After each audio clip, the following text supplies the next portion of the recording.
फिर भी अंकल बोलते ना हमारे मोदी अंकल। भाई बहनों, मुल्क आगे बढ़ रहा है कि नहीं बढ़ रहा है? कहाँ बढ़ रहा है? हरियाणा में स्टेशन ही नहीं आया।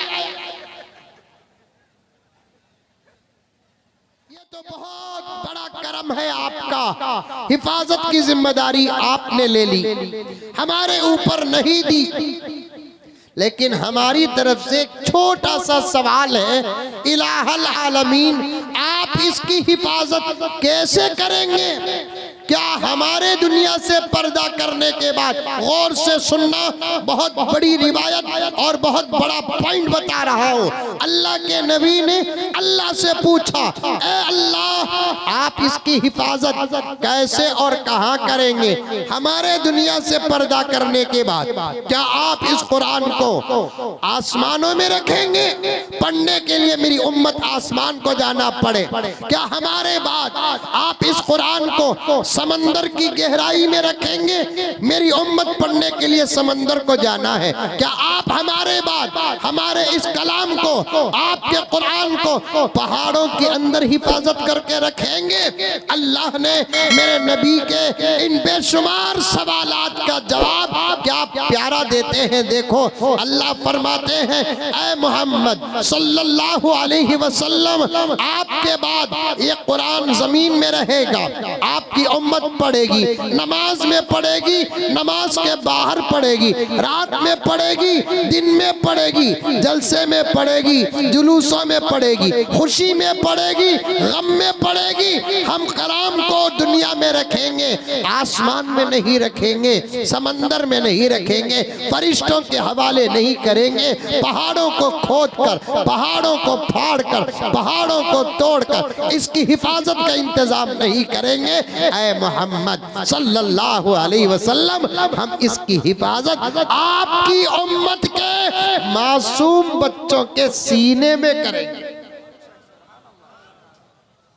ये बच्चे हैं, आहा, बच्चे हैं, कच्चे हैं, छोटी सी उम्र है, आज सजे हैं, क्या सरों पे ताज है, गलों में माले हैं, क्या इनका लिबास है, अब इनके हाथों में असनाद भी दी जाएगी।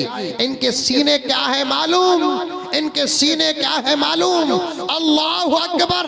क्या नारे लगाते हो प्यारो, क्या शोर करते हो, क्या शगफ करते हो, क्या हंगामा करते हो? जरा मंजर तो देखो, जरा सूरतें तो देखो, जरा हालत तो देखो, जरा इज्जत तो देखो, जरा एजाज तो देखो।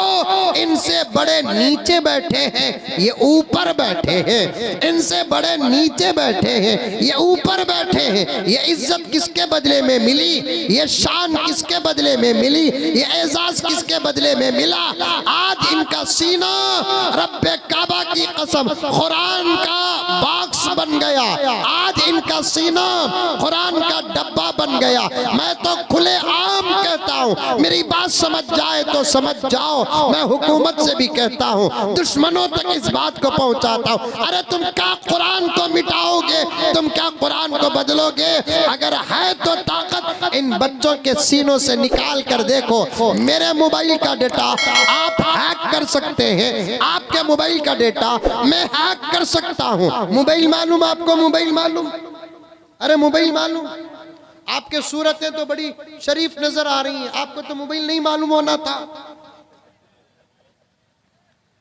अरे आज तो सबके पास मोबाइल है, आपा के पास तो हमारे से भी अच्छा पैसे वाला मोबाइल है। आपा तू कुछ भी कह दे, मुझे जो मौलाना बुलाए हैं उनको कल पकड़ ले और पूछ के उसको क्यों बुलाए, लेकिन मैं बोलकर तो जरूर जाऊंगा। जुमला समझ जाओ, अल्लाह मुझे माफ फरमाए।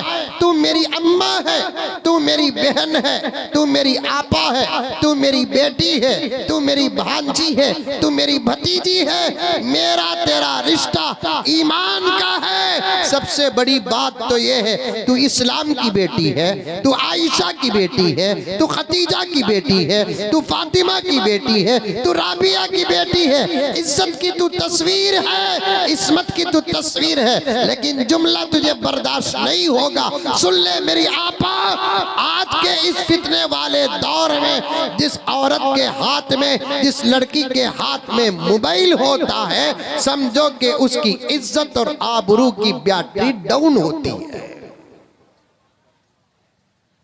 तेरा तकवा मोबाइल उठाने में नहीं, तेरा तकवा मोबाइल के रखने में है। मैंने कई मर्तबा अर्ज कर दिया, उलमाए किराम तशरीफ फरमा है, हजरतुल अल्लाम तशरीफ फरमा है, इंशाअल्लाह मेरी तशरीफ फरमाएंगे।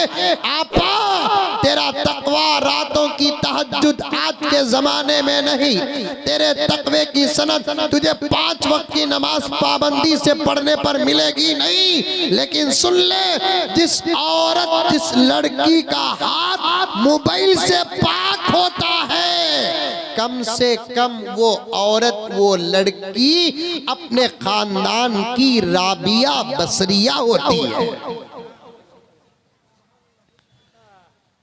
दुश्मन तुझे बिगाड़ने के लिए तेरे हाथ तक मोबाइल पहुंचाया, बात मोबाइल की आ गई। 2-4 बातें सुन लो, हाथ जोड़ता हूं प्यारो, तुम ये ना समझो कि तुम्हारी बच्चियां तुम्हारी हैं, तुम्हारी बच्चियां तुम्हारी और हमारी भी, तुम्हारी बच्चियां इस्लाम की बेटियां हैं। मैं आपसे हाथ जोड़कर निवेदन करता हूं, गुजारिश करता हूं, ख्वाहिश करता हूं, जो बाप चाहता है मौत तक उसकी इज्जत सलामत रहे, तो उसे चाहिए कि वो अपने बच्चियों के हाथ में कभी मोबाइल न दे,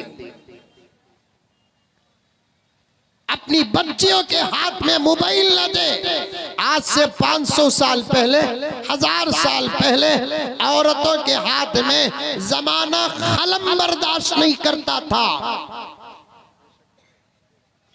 आप माने न माने, मैं अपनी किताबों से बाहर की बात करता नहीं, तजुर्बे से बाहर की बात करता नहीं। एक जमाना वो था आज से 500-1000 साल पहले का, औरतों के हाथ में कलम बर्दाश्त नहीं करता था, आज मोबाइल बर्दाश्त कर रहा है। ला हौल वला कुव्वत इल्ला बिल्लाह। मेरे बाप के सम्मान बैठे हुए हैं, इनकी जवानी में औरतों का पर्दा क्या था, आज इस उम्र में औरतों का पर्दा क्या है। मुझसे नहीं, हजरत से पूछो, हजरत से पूछो। आज जवान बच्चियां, उनके हाथ में मोबाइल आ गया, औरतें उनके हाथ में मोबाइल आ गया, वो भी कीमती कीमती मोबाइल। आपा इन मोबाइलों के पैसों के बदले अगर तू गले का सोने का हार बना लेती, तेरे शौहर की निगाहें ठंडी हो जाती। इन मोबाइलों के बदले अगर तू सोने के कान का क्या कहते हैं बालियां बना लेती, कितनी खूबसूरत बन जाती। इन पैसों को तू सोने में इस्तेमाल कर, इन पैसों को तू चांदी में इस्तेमाल कर, जेवर में इस्तेमाल कर। शेखुल हदीस हजरत ज़करिया साहब रहमतुल्लाहि अलैह फरमाते हैं, औरतों के पास अगर दौलत है या उनके घर के मर्दों के पास अगर दौलत है, वो अपने घर की औरतों को जेवर पहनाए, जेवर पहनाए। इसके 2 फायदे हैं। कितने फायदे? 2 फायदे। कितने फायदे? 2 फायदे। कब? जेवर पहनाने पर। पहनाएंगे जेवर, पहनाएंगे। देखो यार इंशाल्लाह निकलता ही नहीं है। क्या पहनाते हाजी साहब? पहनकर आने वाली बच्ची का जेवर बेचकर आज नौजवान खाता है। हंसे तो मौली साहबा, मैं यकीन कर लिया ऐसे नौजवान यहाँ भी हैं। ये मौली साहबा जो होते ना, बहुत होशियार होते हैं, दुनिया इनको बेवकूफ समझती है। मौली साहब जो भी होते हैं मदरसे में पढ़ने वाले, सारी दुनिया में सबसे ज्यादा अक्लमंद होते हैं, सबसे ज्यादा ज़हीन होते हैं। दुनिया इनको बेवकूफ समझती है, बहुत ज्यादा होशियार होते हैं। इनसे मुकाबला करके, बहस करके आज तक कोई जीता नहीं और आइंदा भी जीतेगा नहीं। एक लतीफा सुनो। ट्रेन मालूम, ट्रेन हरियाणी में है नहीं है? फिर भी अंकल बोलते ना हमारे मोदी अंकल, भाई बहनों मुल्क आगे बढ़ रहा है कि नहीं बढ़ रहा है? कहाँ बढ़ रहा है? हरियाणा में स्टेशन ही नहीं आया। अभी मैं हमारे एक दोस्त के मदरसे को, इस मदरसे से निकलकर उस मदरसे को जाकर आया, रास्ता ऐसा था मैं बार बार सफर की दुआ नहीं कलीमा पढ़ रहा था। फिर भी हमारे अंकल बोलते, हमारे नहीं तुम्हारे अंकल बोलते, भाई बहनों मुल्क आगे बढ़ रहा है कि नहीं बढ़ रहा है? अंकल को इन इलाकों में लेकर आना, दिखाना हमारे मुल्क को तुमने क्या करके रख दिया है। अगर हिंदू मुसलमान को न लड़ाते हर रास्ता हाईवे बन जाता। हिंदू मुसलमान को न लड़ाते हर रास्ता हाईवे बन जाता। राजनीति करते हैं लड़ाकर, नुकसान पब्लिक का होता है, भारतीयों का होता है, जनता का होता है। पेट इनके ऐसे पड़ते भरते हैं जैसे कोई 9 महीने की हामिला है। ये कौन आवाज कर रहे हैं साहब? वहां पे क्या कर रहे हैं? चंदा कर रहे हैं। अरे रे वाह वाह वाह वाह, शाबाश। चंदा करने वालों से गुजारिश है, दीन की बात से काटकर चंदा करेंगे तो कुछ नहीं होगा। दीन सुनाओ, बाद में चंदा करो। फिर जलसे क्यों रखते हैं साहब? हम यह सुनाना चाहते हैं, वहां आप समाज से हटाना चाहते हैं।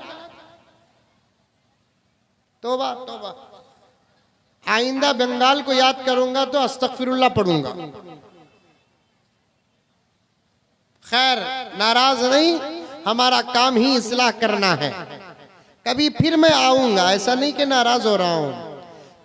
ट्रीटमेंट करना है। डॉक्टर मरीज से नाराज हो जाए तो वो डॉक्टर नहीं, इस्लाह करना है। थोड़ी देर बैठ जाए, मैं पहले ही बताया सिर्फ 2-3 घंटे बात करूंगा, उस पर भी यकीन नहीं आया आप लोगों को। ट्रेन मालूम, ट्रेन, अरे मालूम ट्रेन, ट्रेन के एक डब्बे में, ट्रेन भी मालूम, फ्लाइट भी, समझ में आई बात है, बस भी, कार भी मालूम है नहीं? ये सब सवारियां हैं, सवारियां। ट्रेन में भी आए वही आदमी, फ्लाइट में भी आए वही आदमी, बस में भी आए वही आदमी होता है। सवारी के बदलने से इज्जत बदलती नहीं, याद रखें ये बात। ये अल्लाह का कलाम कहता है, इन्ना अक्रमकुम इंदल्लाहि अत्काकुम। अल्लाह तबारक व तआला फरमाते हैं, तुम में से अच्छा इंसान वो है जो मेरे और मेरे नबी की बातों पर चलता है। 5 वक्त की नमाज पढ़ने वाला ऑटो में आता है या टोटो में आता है, दाढ़ी मुड़ाकर नमाजें छोड़ने वाला फ्लाइट में आता है। इन दोनों में से अल्लाह किसे पसंद करते हैं? टोटो में, ऑटो में आने वाले को। क्यों? वो अल्लाह की इबादत करता है, सवारियों में कुछ नहीं है। मेरे हाल, एक ट्रेन के डब्बे में एक मौलाना बैठे थे हरियाणी के, सामने एक दुनियावी तालीम याफ्ता आदमी आकर बैठा, इनशर्ट करके, दाढ़ी भी नहीं। मौलाना को देखकर इसने मौलाना को सलाम किया, अस्सलाम वालेकुम मौलाना। अब मौलाना इसलिए सलाम नहीं करे कि उसके पास पहचाने इस्लाम नहीं थी। सलाम करने का हुक्म है, लेकिन अलामत तो भी होना है। अब मौलाना को उसने पूछा, एजुकेटेड पढ़ा लिखा आदमी ने